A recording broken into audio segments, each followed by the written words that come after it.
This is a 2021 comment. Ito ay yung video ko na wala pa akong kilay, hindi pa ako nakakapagpakineso ng kilay. Which reminds me, kailangan ko ulit magpakineso ng kilay ngayon. Kasi mano na siya, malabo na siya. Pero meron kasing nag-comment na bago doon sa video. So nakita ko yung mga old comments doon. And this one's from, again, 2021 pa. Sabi niya, sa lahat ng VAs na nag-video dito sa TikTok, sa'yo lang po talaga ako sobrang nai-inspired.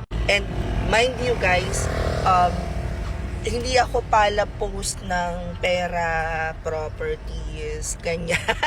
Yung mga nabili ko as a freelancer, hindi ko siya masyadong fineflex just because feeling ko hindi naman siya nagpo-provide ng value sa audience ko. So, itong comment na to made me realize na since 2020, 2021, nai-inspire ko yung tao by educating them. Yung instead baga na maraming kineso, basta dire-diretso lang ako na kung wari may nagtanong, sasagot ako. And I get a lot of parang comments na ganito na dahil sa'yo freelancer na ako. Alam niyo mga reply ko dun, sa totoo lang hindi ako yun. Nanggawa lang ako ng video and I make hundreds of videos every single year na parang para sa akin, andyan na, basta may nagtanong ano pong magandang gato, send link, ganyan. More than the videos na you see on social media, parang baliwala lahat yun kung hindi kayo magti-take action.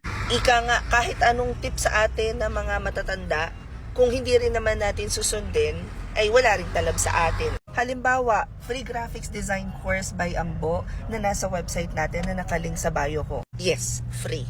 Opo, free. Huwag nyo nang itanong kung may bayad. Opo, free. So, andyan siya. Libre siya. Pero unless i-take mo yung course at sundan mong isa-isa yung mga task dyan, paano mo malalaman if para sa yung graphics design? So, what you like it? Okay, sige, dito na kami sa bilihan ko ng kape. Comment and questions you guys have about working from home. Follow for more work from home chismis. Bye!